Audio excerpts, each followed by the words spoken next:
Grabe bro, inaaraw-araw mo na dito bro Umi-spot ka lang yata dito bro Bro, hindi naman bro. Ibig sabihin umi-spot ka lang dun sa bench press. Wala naman bro. Tingnan mo naman, kailangan sa malalaki. Ganito eh. Ganyan ba? Ayon sa Bible, Oh. may papakinabangan sa pagsanay ng katawan, ngunit higit ang pakinabang sa pagsanay sa kabanalan. Sapagkat may pangako hindi lamang sa buhay na ito, kundi maging sa buhay na darating. Ako, sinasabi ko na yan eh.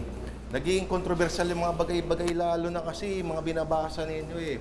Naku mga kapatid, etong tanong, bakit nga ba, gano'n na lang ang pananaw ng ilang relihiyon sa mga tinatawag natin membro ng third sex? At sa kasaysayan, kailan nga ba nagsimula ang persekusyon sa mga LGBT? Ano ka ba, bro? Yan ang alamin natin ngayong gabi, dito sa history. Bro, grabe ka naman bro. Porket sabay lang kami mag-exercise, LGBT na agad bro. Kang ganyan bro. Malaki tayo, di ba? Pakibasa nga to. Levitico 18, versikulo 22. Huwag kang sisiping sa lalaki ng gaya sa babae. Karumal-dumal nga. Bro, karumal-dumal pala yan bro.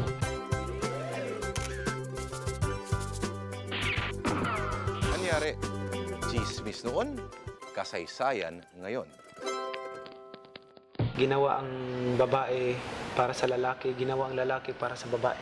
Nabugbog ng batiko si Manny Pacquiao matapos ang kanyang pahayag tungkol sa same-sex marriage. Mas mabuti pa yung hayop. Marunong kumikilala kung lalaki o lalaki, babae, babae. Di ba? Ngayon, kung lalaki sa lalaki o babae sa babae, mas masahol pa sa hayop ang tao. Siyempre, maraming na-hurt. Pero etong gusto kong malaman. Paano at kailan nga ba nagsimula ang diskriminasyon sa mga homosekswal? Bro, sino homosexual? Homosexual lang kaya bro Walang homosexual dito. Oo nga, bakit nga ba gano'n na lang kababa ang tingin sa kanila? Lalo na sa mga tinatawag na Judeo-Christian traditions na nagsimula sa gitnang silangan. Noong unang panahon, tanging babae at lalaki lang daw ang dapat magkarelasyon at magtalik. Ang pinakadiwa raw nito ay maaring wala pang kinalaman sa moralidad, kundi sa pagpapalaganap ng lahi, survival. In short, mahalaga ang bawat similya. Kapag may dideposito, dapat may bunga. Nasulat pa sa lumang tipan ng Biblia, sa aklat ng Henesis. Ginulang ng Panginoon ang mga syudad noon ng Sodom at Gomora dahil sa mga bisyo at mga homosexual acts.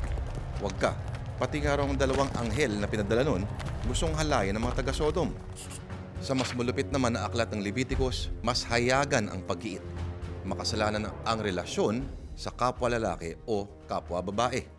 Hindi raw kasi ito makakatulong sa pagpaparami o procreation. Dapat daw dumami sila ng dumami para hindi sila pwedeng sakupin ng kabilang tribo. Pero kabalinto na bawal din ang babaeng nireregla. Kasi pag nireregla, hindi ka pwedeng makipagdun, hindi ka mabuntis. Marami po talagang bawal. So, ibig kong sabihin po yung Book of Leviticus na yan, code of conduct na isang tribo, libo-libong taon na nakararaan.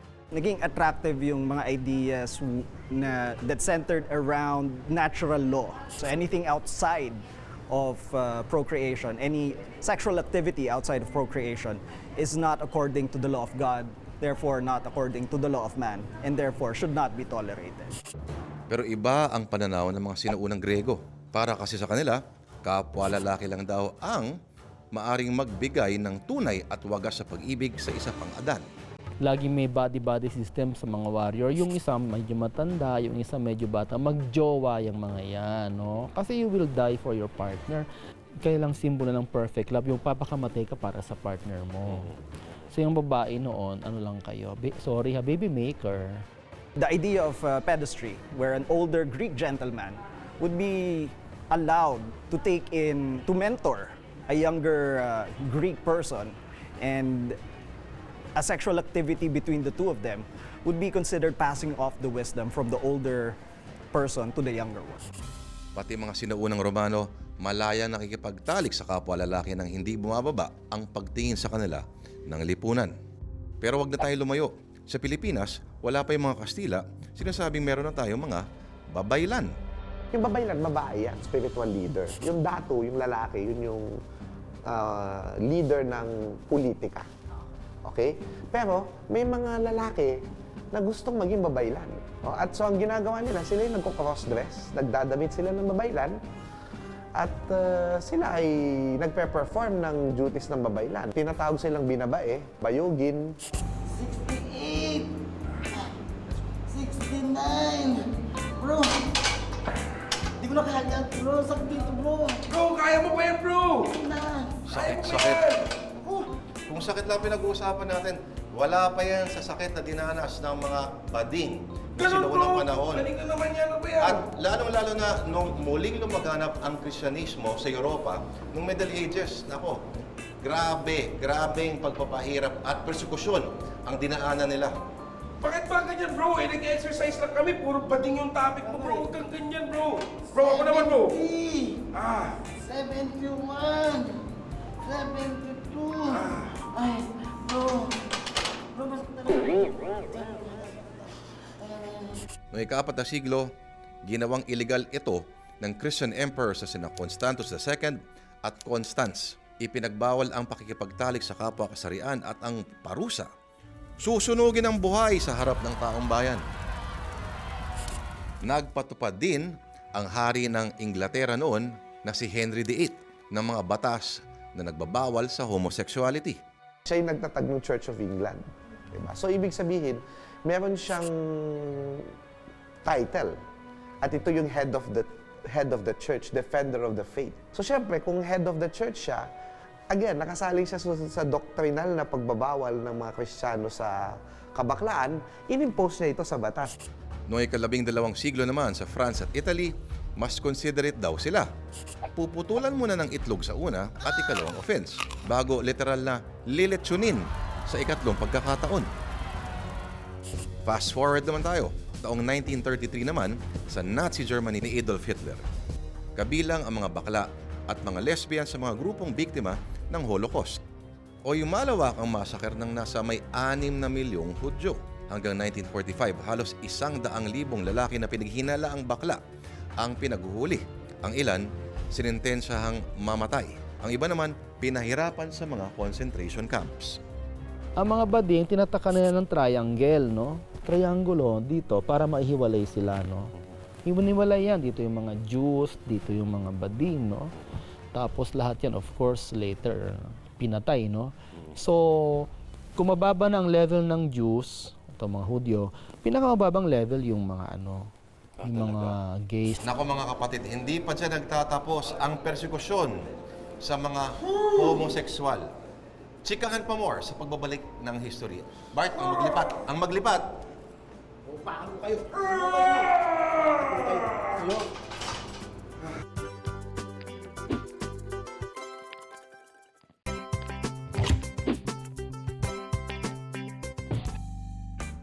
Mga kapatid, alam niyo ba na itinuring ding sakit ang pakikipagrelasyon sa kapwa kasarian? Taong 1954, sinama ng World Health Organization ang homosexuality sa listahan ng mga mental disorders o yung sakit sa pag-iisip. Bro, ano yan, bro? Wala, bro. Ano pa, no? Sama, bro. Sama. Sa unang edisyon ng American Psychiatric Association noong 1954, inilista ang homosexuality bilang isang antisocial personality disorder. At ang gamot daw dito, yung mga pampababa ng libido. Deviant siya sa science, ibig sabihin, humihiwalay siya, no? So, hindi siya normal, no? Pero pag sinabing hindi normal sa science, hindi ibig sabihin niya merong konsepto ng religion, kung ano pa man. Merely scientific lamang po yan. Parang ano daw? Nako, kung ngayon mga kapatid, malaya nating nakakasalamuha ang mga homosexual sa ating lipunan, ibahin nyo noong araw. Nako mga kapatid, ilan lang, bilang na bilang, ang mga establishmento na tumatanggap sa mga beki na ladlad. Kaya nga, taong 1969 sa New York, nangyari ang Stonewall Riot. Patok ang Stonewall Inn sa New York bilang tambayan ng mga transgender, lesbians at drag queens. At talagang may kakaibang reputasyon daw ang lugar noon. Ang kwento, gabi ng June 27, 1969, sa Stonewall, nagluluksa ang mga Becky sa pagkamatay ng Elvis Presley ng mga bading, ang gay icon na si Judy Garland. Nagkaroon ng komosyon nang bigla silang i-raid ng mga pulis. Nagkapikunan. Nagulat ang New York NYPD kasi nakipagsuntukan talaga yung mga macho, yung mga transgender o mga crossdresser. Kinuha yung mga stiletto here sa matutuloy. Sinampas talaga sa noo dito, no? Yung mga pulis, no? Ang riot, nasundan pa ng ilang gabi. At dahil dito bumuo ng solidong komunidad ang mga homosexuals para ipaglaban ang kanilang karapatan. At mula noon ay kaliwat ka ng gay rights organizations ang tinatag sa Amerika. At noong June 28, 1970, sa paggunita ng Stonewall Riots, isinagawa ang kauna-unahang Gay Pride March sa iba't ibang bahagi ng Amerika. Unti-unti nang mas nagiging lantad sa Amerika ang kafatiran. Naalala ko pa niyan, Lord, ako ay first year high school. Time Magazine, talaga, alam mo, talagang na-shock talaga ako. Time Magazine cover, sundalo, machong-macho, Vietnam War veteran. Pogi siya. Ang line sa ilalim, I am gay.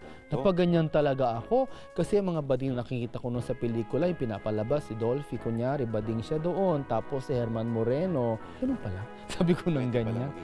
Pwede pala, nasan ba ito, no? At matapos ang higit 3 dekada, May 17, 2005, idinaos ang kauna-unahang International Day Against Homophobia.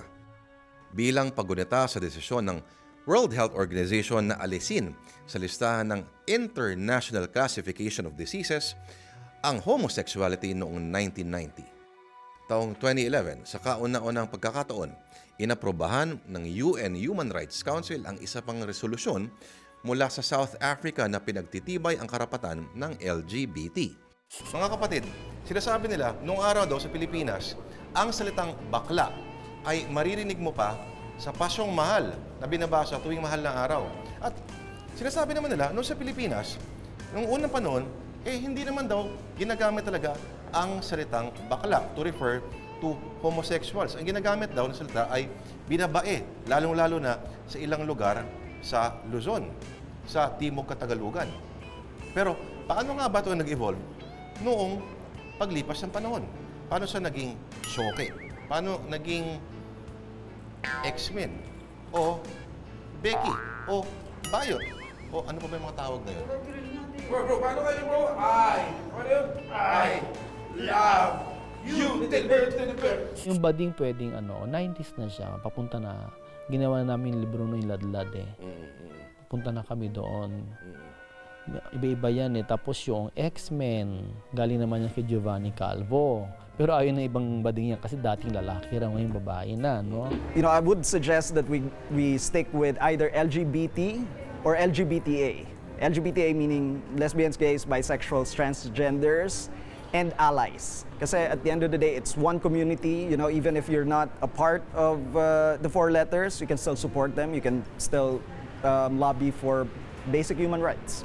Bro, grabe bro, naka 1,069 ako bro, ibang klase bro. 16 lang ako eh. 1,068 ako, mas patindi pa rin pala ako sa may push-up ko. Sa aming pagbabalik mga kapatid, kilalanin natin ang mga bonggang Becky at ang kanilang mga mahalagang kontribusyon sa kasaysayan. Winner! Anong winner? Ay, panalo ko bro, panalo ko eh.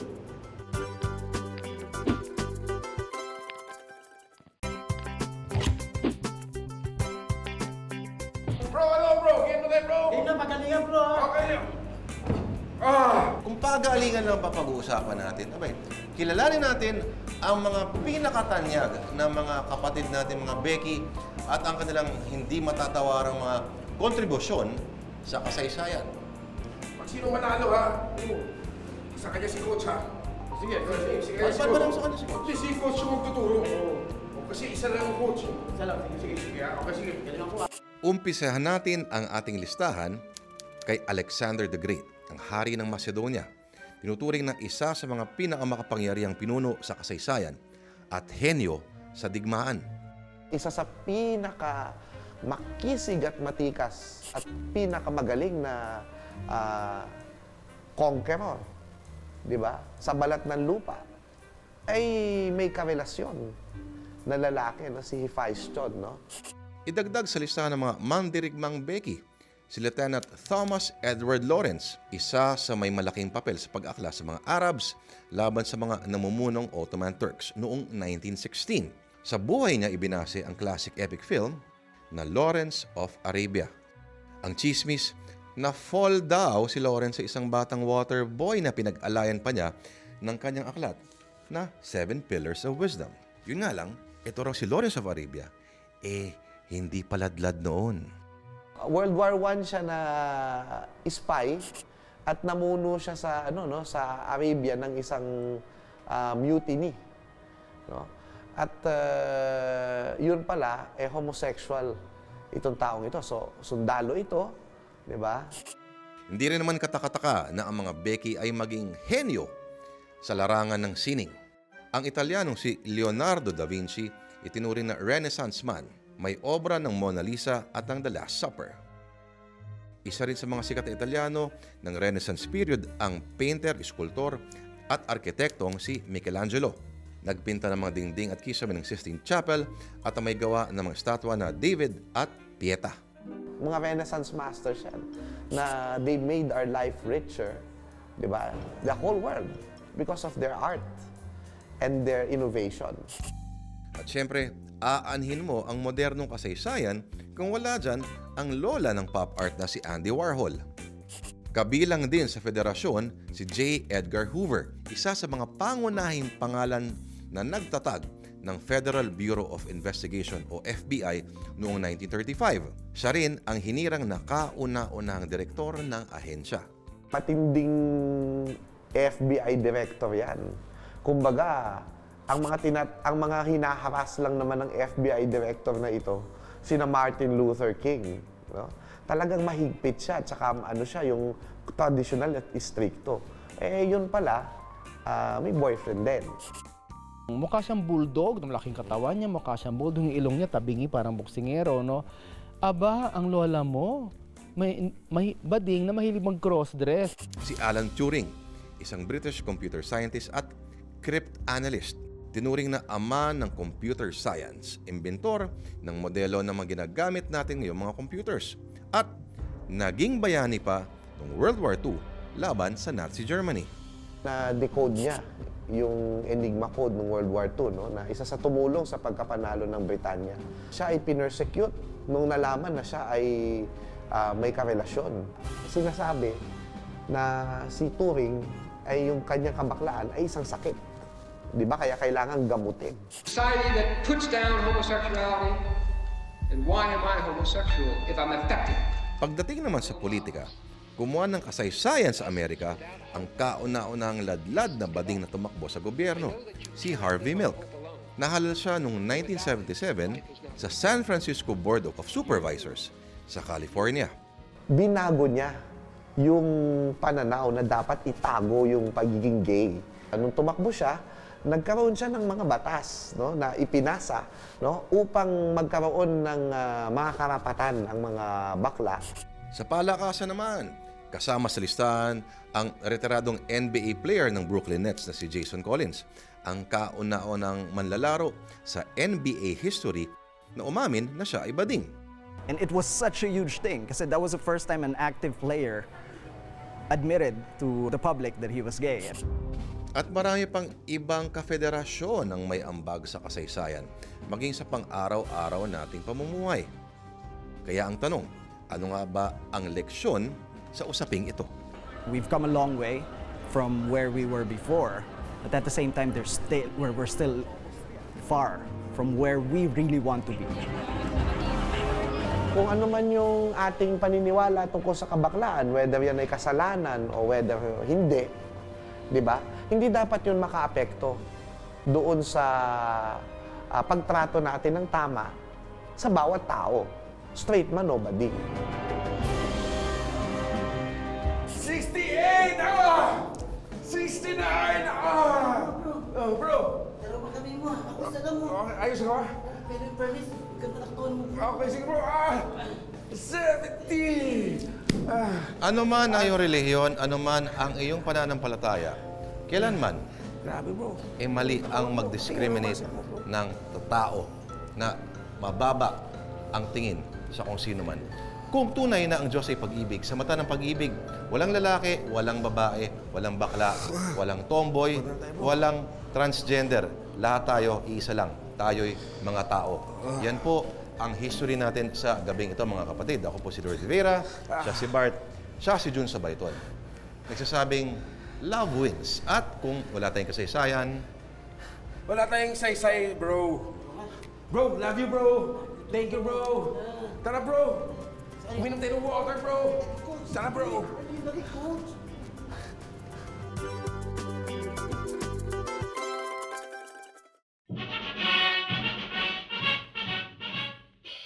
Alexander the Great, sinakop ang halos buong mundo. Julius Caesar, isa sa mga henyong militar na nagpalawak sa kaharian ng Roma. J. Edgar Hoover, ang kinatatakutang pinuno ng Federal Bureau of Investigation. Ilan lang sila sa mga magigiting na pangalan sa kasaysayan na nachismis na bakla o binabae. Bakit ikanyo? Tanggap raw ang homoseksualidad sa sinaunang kultura ng mga Grego at Romano. At sinasabi ngang sa mga lipunang ito, tanging kapwa lalaki lamang ang pwede magparamdam ng true love sa kapwa macho. Si Hoover naman mahilig daw magdamit babae. Nachismis pa nga daw na may relasyon sila ng lalaking sekretaryo niya na si Clyde Tolson.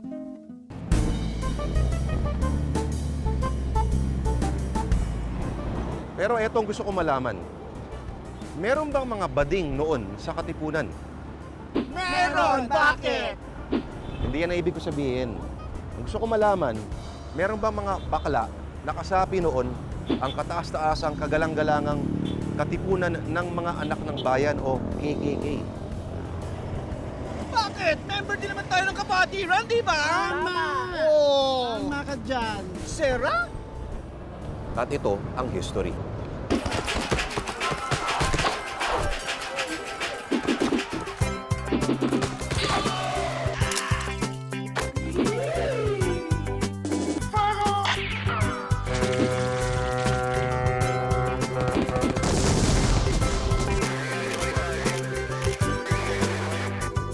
Proclamation number 1081 placing the entire Philippines under martial law.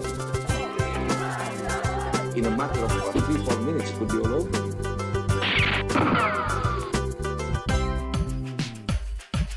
Anyari? Alamin natin dito sa history. Chismis noon, kasaysayan ngayon. Paano kaya kung eto'y sinisigaw ng mga revolusyonaryo noon? Maki Becky, wag masyoko! Maki Becky, wag masyoko! Maki Becky, wag masyoko! Kung totoo man, nakakaloka, di ba? Gayunpaman, isa itong nakakaintrigang bahagi ng ating kasaysayan. Ano nga ba yung mga stereotypes o yung mga dekahong pagkakakilala natin sa mga katipunero o sa mga revolusyonaryo in general? Laging sinasabi ng mga tao at in-emphasize sa mga naratibo sa aklat, sa mga diskusyon ng katipunero o miyembro ng katipunan o katipon ay isang matapang na tao. Matapang dahil naturally, ito'y kinoconnect lagi sa himagsikan o revolusyon. At siyempre, kung ikaw ay maghihimagsik gamit ang armas, naturally, matapang ka nga. Pero sige, hayaan muna nating magliwaliw ang ating imahinasyon at pumunta sa teritoryo ng espekulasyon. Ano kaya sa mga bahagi ng kwento ng katipunan na sa pananaw ng mga intrigero at malisyoso ay talaga namang, kaduda-duda? A. Nag-cross-dress sila once upon a time para makaiwas sa checkpoint ng mga sundalong Espanyol. B. Lahat daw ng mga lalaki ay nakakulong sa isang kwarto habang ang mga ladies ay nagpaparty sa balkonahe. C. Ang favoritism ni Aguinaldo sa batang-bata at gwapong si Gregorio del Pilar.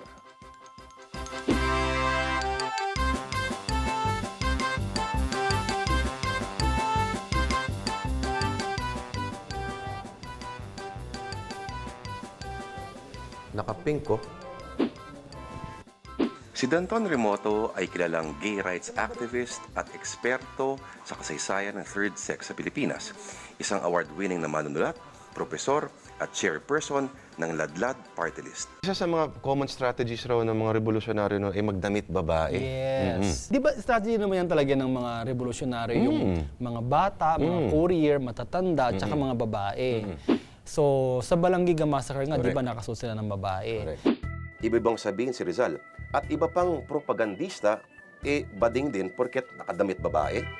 Tawa kami ng tawa kasi may mga picture si Ambet si Rizal talagang yung posing nila nung bago mag-painting ng The Death of Cleopatra, no? Talagang parang ang labot-labot ng kamay niya, parang umaarte hindi naman. Parang gano'n, ano? Eksperto naman sa usapin ng katipunan at revolusyon sa bansa, si Xiao Chua. At ayon sa kanya, mabibilang lamang ang mga dokumento na nasulat patungkol sa mga bakla. Ang tanging record na may pinakamalapit doon sa tinatawag na binabae ay noong tinatawag na Cry of Balintawak, August 24, 1896. Yung iba, naka-record doon, nakalusot sila sa mga napakaraming Espanyol na nagbabantay sa buong Maynila kasi nagsuot sila ng pambabae. Cross-dressing ito upang makarating sila doon sa pulong na ipinatawag ng Supremo. Oh, nakadamit babae lang, bakla na agad. Bakit ang mga to? Pero mukhang di yata pwede lumusot ito sa ibang eksperto. Gaya ni Dr. Luis Deri, presidente ng Philippine Historical Association. It's possible na maraming bakla at whether nag-cross-dress sila, I do not know. Malabo yan. Kasi nagsisimula tayo sa chismis At ang history ay hindi chismis. Susunod. Pero ano to? Isang dokumento mula 1896 na may mababasang salitang bakla? At mamaya, bakit ilang dula tungkol sa katipunerong Becky?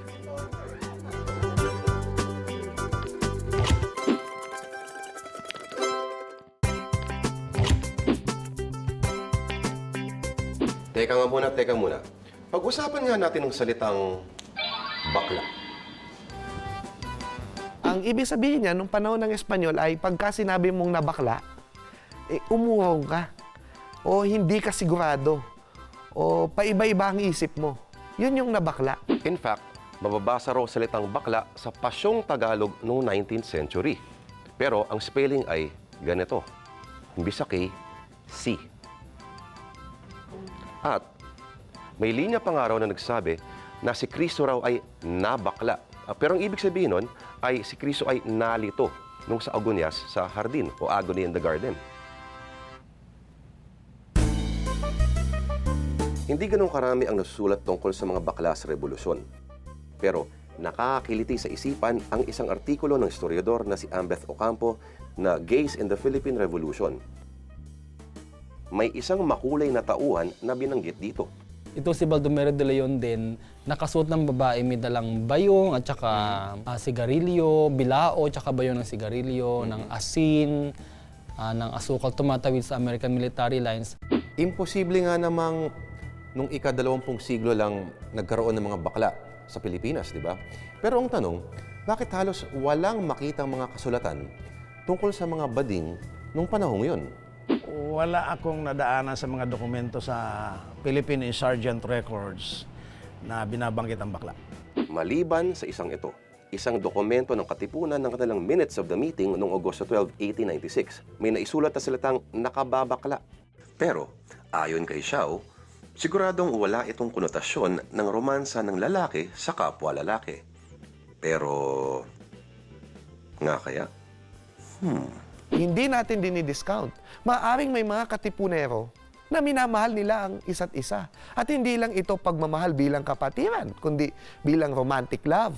Pero kung sila yung may relasyon na ganito, hindi nila ito isusulat dahil ito ay isang kahihiyan. Itatago na nila yon. Kaya napipi yung kasaysayan nila dyan. Kalahating lalaki lang siya. Sa pananaw naman ni Dr. Luis Deri, simple lang daw ang paraan para iresolba ang mga isyu sa kasaysayan. Ebidensya. May posibilidad na marami. Lamang, ang problema kasi sa history, sa pagsulat ng kasaysayan, hindi mo maaaring sabihin may mga bakla sa katipunan sa pagtulak ng dokumento. So, ang mangyayari niyan ay by inference. I-infer mo na lang na ginagalang ang bakla sa lipunang Pilipino bago dumating ang mga Kastila. Hindi malayo na may mga bakla na sumali. Pero kung halos wala nga mahanap na ebidensya na merong bading sa Katipunan, nako, sa imahinasyon ng ilang manunulat, walang pwedeng pumigil.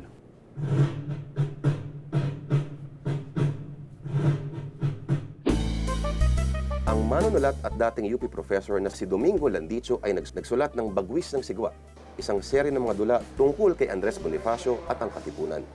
May isang maigsi ngunit nakakaintrigang tagpo dito. Duroy, handa ka na ba sa gagawing paglusob nating mga katipunero? Habang nalalapit ang sandali, parang nanlalamig ako, Polonyo. Ano ka ba? Parang ang hindi lalaki, Chodoro Patiño. Hindi nga ako para sa gawaing ito. Duroy! Tungkol kay Chodoro Patiño, ang lalaking tinuturong nagchuchu sa mga Kastila ng nooy sekretong asosasyon na KKK. Hindi maririnig ang salitang bakla, pero tinutumbas dito ang pagka-binabae sa kahinaan ng loob, sa pagkaduwag. Alam mo naman, kaya ako sumapi sa Katipunan dahil sa'yo. Alam ko, pagkat kaibigan mo ko. Pero Bakit pasok si Teodoro Patiño sa mga paglalarawang ito? Sa tingin ko parang si Patiño ay kumakatawan ng isang klase ng bahagi ng Katipunan na talagang medyo mahina ang loob. Marami siyang isinaalang-alang sa kanyang buhay na nagpapahina ng loob. Ang isa doon ang pamilya, ang kanyang mga kapatid. Ang batikang aktor na si Tony Mabesa ang nagdirect ng dulang ito ni Landicho. Natatakot ako, Polonyo. dati naman natin ginagawa, Ano nga ba ang mga hamon sa pagtatanghal ng eksenang ito? hindi na magtatagal ng takot mo, kaibigan Chodoro Patiño. Magtatagumpay tayo! Yung reaction ni Apolonio de la Cruz is, I think, typical of a very, very Filipino male. Lalo ako natatakot ngayon sinasabi mong malapit na tayo magtagumpay. Eh, paano kung mapatay ako? Hindi ko naman titikman yung tagumpay na sinasabi mo! Whereas the reaction of Teodoro Patiño is a bit, hindi yata gawain ng isang lalaki na ilalantad niya yung para sa bayan, medyo natakot siya. Pero in a sense, he's also very honest with himself. Ganon. Kontrobersyal din ang dulang Ang Kafatiran ni Ding Dong Novenario. Kaysang dugo mo ba? Singa malakas at maganda? Naging inspirasyon niya ang tekstong sinulat ni J. Neil Garcia na Homosexuality in the Philippines. Bagamat giit ni Novenario na ang dulang Kafatiran ay 100% katang-isip lamang. Sorry, mo sa salitang charot. Bakit endless source ng fascination ang konsepto ng homosexualidad sa revolusyon? Siguro dahil, well, for me, yung revolution very manly na activity. Like, it's all about mga lalaking susugod into battle. Kahit papano ba ay may pinili kang, ewan ko, isang tagpo mula sa naratibo ng Katipunan kung saan mo siguro binasa ito? Nilagay ko siya at the point na binitray Teodoro Patiño. Yung Katipunan. Ano ang tingin mo kay Patiño? Siguro given the term bakla, as in duwag, as in confused. Page 24, part na nagsasalita sila ng bakla, binakla na nila yung sumpaan nila para yung pledge nila sa Katipunan, no? Gets ba ay aking chufatid?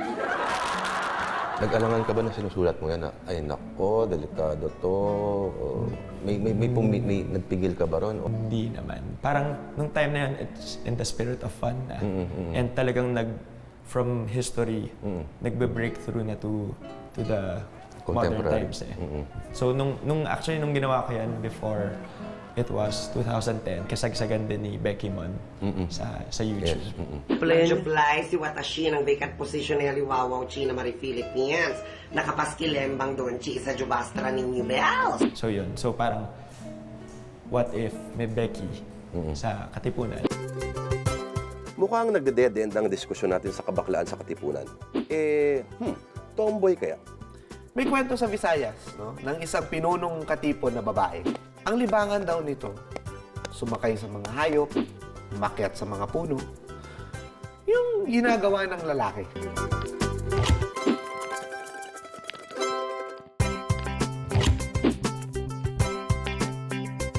Pero, kung wala sa KKK ang mga Becky, Nasan kaya sila? Mabuti pa, umatras pa tayo sa kasaysayan para makita natin ang mga ito. Maski na panahon ng Kastila, maraming mga rebellion dito ang namuno ay bakla. Tamblot Rebellion ng Bohol, 1622. Yung Sumuroy Rebellion, 1649. Ito yung hindi pa nabubura ang mga binabayong mga bakla sa lipunang Pilipino. Kasi pagkalipas ng 100 taon, burado na itong grupo na ito eh. Wala ka nang makita. Talagang binura ng mga praile. Noong unang panahon, ang posisyon ng babaylan o ang pinaka-maimpluwensyang religious leader sa mga komunidad ay para sa mga babae lamang. Pero kinalaunan, naisingit ng mga lalaki ang kanilang sarili sa pwesto at over the course of history ay tinuring na ng mga eksperto sa kasaysayan bilang isang binabaing gawain. Yung mga termino nung unang panahon, no, para sa mga bakla, no, nakalagay sa mga sinulat ng mga Espanyol. Diba? Binabae, bayogin, diba? Bisayas, bayot, diba? Ano yan magkakaugnay na salita yan. Na makikita mo na meron ng konsepto ng isang lalaki na nagkikilos babae. Ang tawag sa lalaki na naging babaylan ay hindi babaylan, kundi balian. Bali. Bali.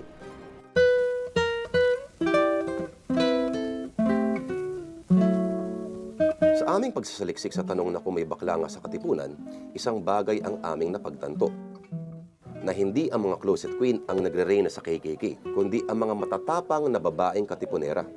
Maraming babae ang hindi maaaring sabihin cross-dressing. Katunayan, maraming mga babae ang namuno ng mga kumpanya ng mga revolusyonaryo. Gupit lalaki, damit lalaki. Tawag nga sa mga babaeng ito yung babaeng lalaki, sapagkat mas matapang pa kaysa mga lalaki. Nung sumiklab ang himagsikan sa Visayas, dalawa sa mga kapatid ni Teresa Magbanua ay mga pinuno na ng himagsikan. Lumapit si Teresa sa mga kuya niya. Sinabi, gusto ko rin maging revolusyonaryo. Ikaw? Babae ka, di ba? Apparently yun, namuno ng mga katipon sa Visayas. At lumaban sa mga Espanyol, lumaban pa sa mga Amerikano. Nung panahon ng Hapones, matanda na siya, ibinenta niya yung mga lupa at ari-arian niya para tumulong sa mga gerilya. Kung titignan mo, pwede mo pang sabihin dyan, mas lalaki pa siya dun sa mga ibang lalaki. I don't assume na lesbian siya. Pero yung tomboy na tinatawag natin na umaastang lalaki, I assume ganun siya. Oh? And that's an amazing story. Ano siya? Tomboy naman? Oo nga, tingnan mo, pinag-iksi yung buhok, pero babae pa rin yung features. Ito mga kapatid, ang tinuguri ang ina ng biyak na bato, si Trinidad Tecson. Tinawag din siyang generala at sumali sa Katipunan ng age 47 at pumirma din gamit ang kanyang dugo. In fact, sa mga labanan na dito sa Cavite, dahil yan ang sentro ng labanan, ang daming mga babae ang napatay, ang daming mga bata ang napatay, ang daming mga matatanda ang napatay. At ang inuuna ng mga sharpshooter na mga Kastila, yung namumuno, kay babae ka man o lalaki. Iyan ang inuuna ng binabaril. At ang mga tama talagang dito sa noo. Tapusin na natin itong usapan. Ano naman ngayon kung sa himagsikan merong gender status na it's complicated? Ano ngayon? Hindi naman kataka-taka na magkakaroon sa tingin ko. Ang bakla naman tatapang din. They're very daring and through history. So, hindi ako magtataka kung medyo marami doon. Ang pinaglalaban naman dito is the issue of nationalism, of nationhood. Ano ba magiging epekto kung malaman natin kung may bakla sa Katipunan? Kailangan nating tanggapin na maaaring may mga sitwasyon na nangyari na ganito. Pero hindi nakakabawas yun sa kadakilaan nila. Bahagi sila ng ating kasaysayan. Kailangan tanggapin ito at ipagdiwang ang pagkakaiba natin. Ang pag-ibig sa lupang tinubuan ay hindi naman monopolyo ng mga lalaki. Hindi na nagiging issue yung gender, yung kasarian. Wala nang question ng binabae o bakla. Ito ay ano ang iyong pananaw sa ganitong kalagayan ng iyong bayan at sa ganitong kalagayan ng bayan mo, ano ang magiging posisyon mo? Hindi po intensyon ng programang ito na dungisan ang alaala ng ating mga magigiting na katipunero. Mga kapatid, ito lamang po ay isang mapaglarong pagbabalik tanaw sa nakaraan. May mga bading nga ba sa Katipunan? Isa lang po ang leksyon na tutunan natin sa gabing ito, na ang katapangan ay walang pinipiling kasarian.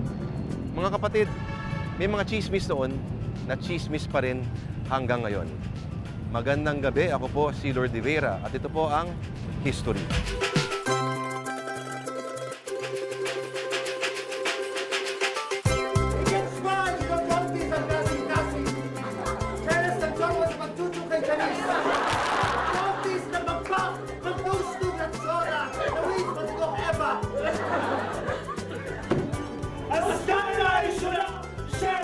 Mga makakalay ng aming namnamnam!